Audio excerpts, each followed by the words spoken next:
안녕하십니까. 관리번호 1번 수업 실현 시작하겠습니다. 자, 여러분 오늘도 설레고 신나는 수업 시간이 돌아왔어요. 자, 오늘은 무엇을 배울까? 우리 친구들 머릿속에 물음표가 하나 있죠? 자, 이 물음표를 느낌표로 바꿔보는 시간을 가져보도록 할게요. 자, 학습 목표 같이 한번 읽어볼게요. 시작! 네, 좋아요. 오늘은 집합의 개념을 이해하고 집합을 표현할 수 있다. 집합에 대해서 배워볼 거예요. 자, 여러분 우리 집합이라는 단어가 어떤 느낌인지 혹시 발표해볼 친구 있을까요? 여기는 지연이. 집합이 뭔가 이렇게 모여있는 것 같아요 라고 얘기를 해주고 있네요. 네, 좋습니다. 또 다른 친구 혹시 어떤 것을 서로 만족하고 비슷한 것들끼리 모여있는 것 같아요 라고 얘기를 해주고 있어요. 선생님이랑 그럼 오늘 이 집합이 무엇인지 같이 한번 생각해 볼게요. 자, 선생님이 자료 1에 있는 거 띄워놨는데, 자, 그러면 지금 지연이랑 친구들이 얘기해준 이거 이외에 또 다른 거 발표해 볼 친구 있을까요? 선생님 집합에 선생님 축구부 돼요? 밴드부 돼요? 이런 거 얘기하고 있어요. 그럼 축구부, 밴드부 이런 건 뭐예요? 그쵸? 우리 공통으로 관심 있는 것들이네요. 그쵸? 그런데 얘를 수학적으로 표현할 수 있을까요? 그러면 밴드부 사람들 이름 쭉 적어놓으면 될까? 그쵸? 자, 이렇게 집합을 우리가 일상적으로 사용하는 언어와 수학적으로 나타내는 언어가 조금 달라요. 그래서 오늘 선생님이랑 수학에서 사용하는 집합에 대해서 알아보도록 하겠습니다. 자, 생각 열기. 지금 우리가 생각했던 이 내용을 선생님이 개념으로 써볼게요. 집합이란 주어진 조건을 만족하는 것들을 이제 모아놓는 거라고 생각을 하면 조건에 따라 그 대상을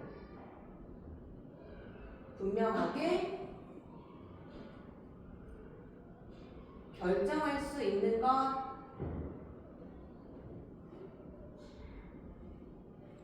것들의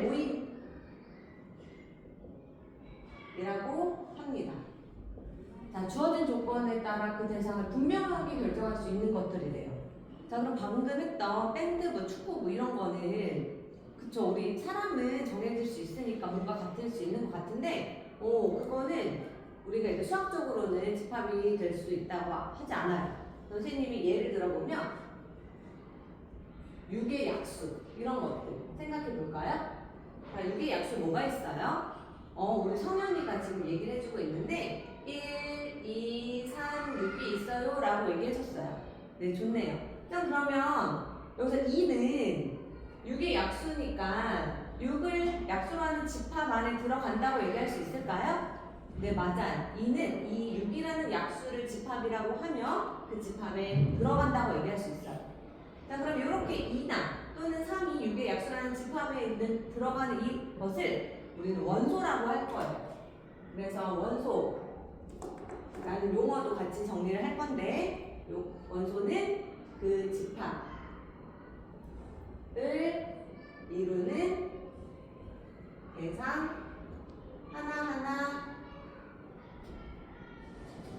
라고 정의를 할 거예요. 자, 그러면 또 다른 거 혹시 집합 찾아볼까요? 선생님이 우리 오늘 모둠학습 진행하기로 했으니까 모둠끼리 얘기하는 시간 가져볼게요. 5분 시간 두도록 할게요. 다들 이해? 자, 집합이 무엇인지 한번 예시를 찾아봤나요? 자, 1모둠. 우리 1모둠에서 발표해 준대요. 1모둠에서는 어떤 집합을 찾았어요? 선생님 이런 거 돼요? 4x-5는 0을 만족하는 거. 그 x값. 어때요? 선생님이 이거 만족하는 x는 우리 1조에서 4분의 5라고 찾아줬는데 얘는 집합이 되냐? 그쵸? 요 하나. 딱 하나만 모아놓으면은 얘는 이 방정식을 만족하는 집합이다. 그리고 4분의 5는 원소다 라고 얘기할 수 있을 것 같아요. 네, 좋아요. 또 다른 조에서 발표해볼 친구 여기 3조에서 발표해주네요.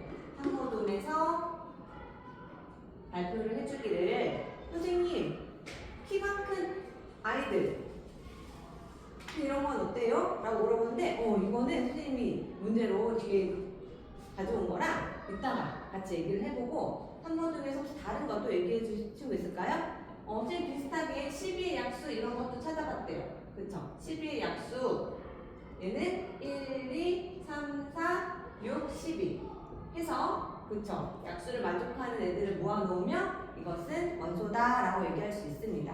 자, 좋아요. 자, 그래서 우리가 지금까지 원소가 속한다, 원소가 속하지 않는다, 그리고 공집합의 개념을 지도를 다 했고 이 원소들이 집합에 들어가는 기호들 그리고 공집합까지 다 학습을 했습니다. 자, 그러면 선생님이 다음 자료로 아까 전에 우리 상모둠에서 얘기해줬던 문제가 포함되어 있는 게 있는데 자료 2 같이 한번 보도록 할게요. 다음 중 집합인 것을 고르고 집합인 것은 모든 원소를 이야기를 한번 해보는 시간을 가져볼게요. 시간은 20분 주도록 할게요. 우리 3조에 있는 MD는 어떻게 잘 하고 있나요? 잘 이해가 안 된다고요? 자, 우리 3조에 있는 이뜸이가 누구지? MD가 아무래도 우리 한국말이 조금 서툴러서 이해가 좀 안 되는 것 같은데 조금씩 도와주면서 협력하면서 할 수 있도록 할게요. 네, 좋아요. 그 다음에 여기 1조는 아주 활발하게 잘 토의를 해주고 있네. 자, 모든 활동은 서로의 이야기를 잘 들어주면서 친구들끼리 배려하면서 공부를 하는 거니까 이렇게 해주도록 할게요. 자, 그러면 선생님이랑 개념 쑥쑥 한번 해볼게요. 자, 지금 1번, 2번, 3번이 있는데 다들 집합인지 아닌지 찾아주었나요? 1번 10의 양의 약수의 모임 어때요? 우리 아까 앞에서 했던 것처럼 6의 약수, 10의 약수, 12의 약수 이런 것들의 모임이니까 집합이 맞는 것 같네요. 1. 약수의 모임, 약수의 모임. 자, 그러면 이 집합의 원소는 뭐가 있죠? 우리 5조에서 발표해 줬대요. 5조에서 1, 2, 5, 12요 라고 얘기해 줬어요. 너무 잘했어요. 자, 그 다음에 2번 20보다 작은 홀수의 모임은 우리 4조에서 20보다 작은 거 선생님 3, 5, 7, 9, 11, 13, 15, 17, 19 이렇게 있어요 라고 하는데 그쵸 하나 조금 빼먹었죠? 네, 1까지 포함해주면 이게 홀수들의 모임이다 라고 얘기할 수 있겠네요. 네, 좋아요. 자, 그 다음에 3번 키가 큰 학생 키가 큰 사람들의 모임. 자, 이거는 어때요?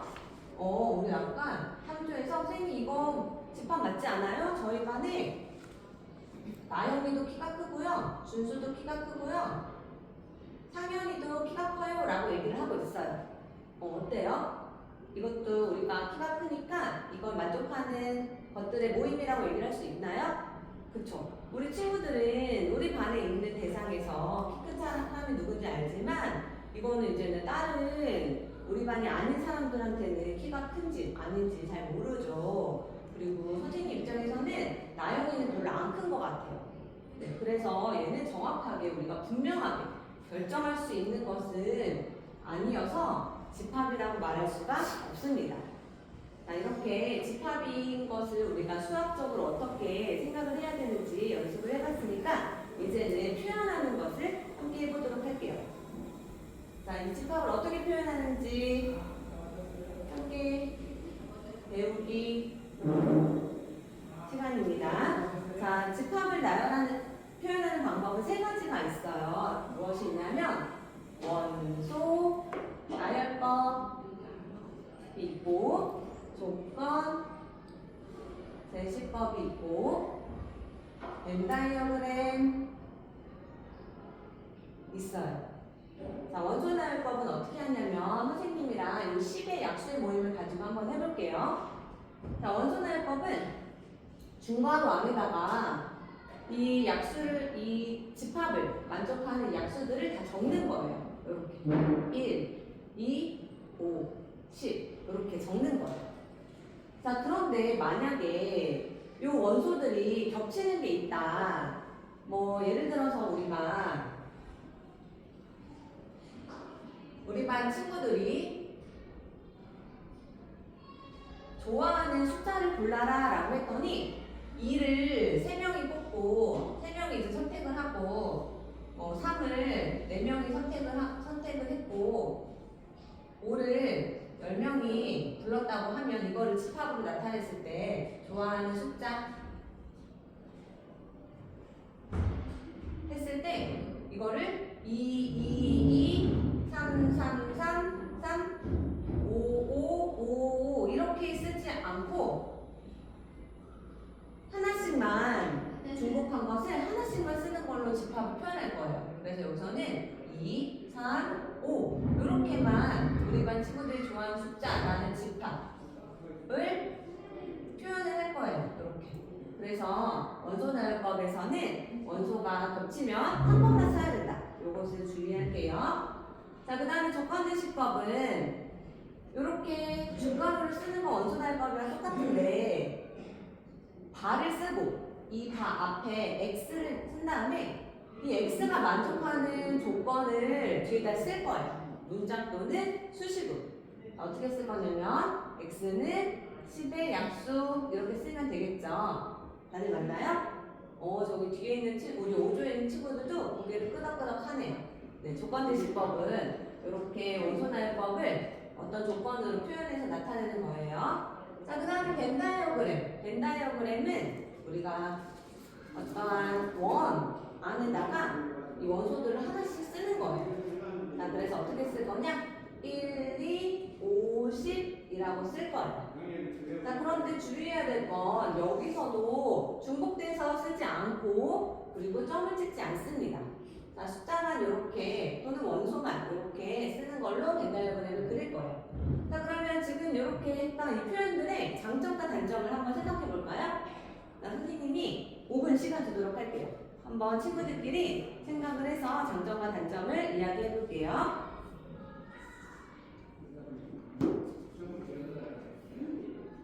다 했나요? 자, 그럼 선생님이랑 같이 한번 볼까요? 자, 원소나열법의 특징 누가 한번 이야기해 볼까? 우리 3조에 있는 친구가 선생님 원소를 한눈에 파악할 수 있어요 라고 해요. 그쵸? 원소를 하나하나 무엇인지 한눈에 파악이 쉽다. 그쵸? 그 다음에 근데 이게 만약에 원소가 많으면 어떨까요? 우리 반 친구들이 좋아하는 숫자 다 몰라봐 그러면 막 숫자는 엄청 많겠죠? 그럼 그 원소들을 다 나열하는 게 쉬울까요? 그쵸? 그래서 자모둠에서는 이거는 원소가 많으면 나열하기 힘들어요 라고 얘기해요. 원소가 많으면 나열하기 힘들다. 자, 그럴 때 어떤 게 도움이 될 것 같아요? 우리 사모둠에서 그래서 이거를 조건제시법의 특징으로 얘기해주고 있어요. 뒤에 어떤 조건으로 딱 얘기해주면 이 원소가 많은 경우를 한눈에 쓸 수 있대요. 그래서 표현해야 할 원소가 많으면 유용하다 얘기를 해주고 있네요. 네, 좋아요. 자, 그런데 얘는 이렇게 쓰니까 원소가 무엇인지 한눈에 보이나요? 그치. 우리 1조에서 또 선생님 얘는 뭐가 원소인지 안 보여서 조금 헷갈려요 라고 얘기를 해주고 있네요. 그렇죠. 얘는 대신에 원소를 한눈에 보기가 어려워요.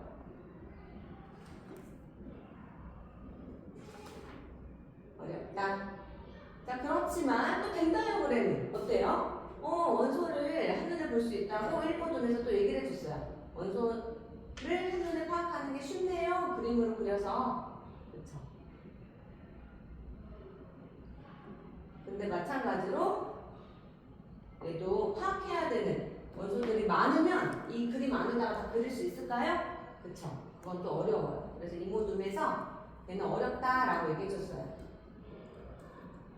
자, 그렇지만 얘는 또 무엇을 알 수 있냐면 이 집합, 우리 아까 전에 기호를 하면서 원소는 소문자로 쓰고 집합은 대문자로 쓴다고 했는데 이 집합을 한눈에 파악하기 쉽다. 이러한 장점이 있습니다. 네, 그래서 우리가 오늘 집합에 대해서 배워봤고 수학적으로 집합의 의미 배워봤고 그것에 대한 원소로 표현하는 법, 원소 나열법, 조건대시법, 벤다이어그램까지 해봤는데 이것을 오늘 배운 이 내용을 수업 노트에다 적어놓고 선생님이 하이러닝에 올려놓은 성적평가를 풀어보면서 이 수업 마무리하도록 할게요. 이상입니다.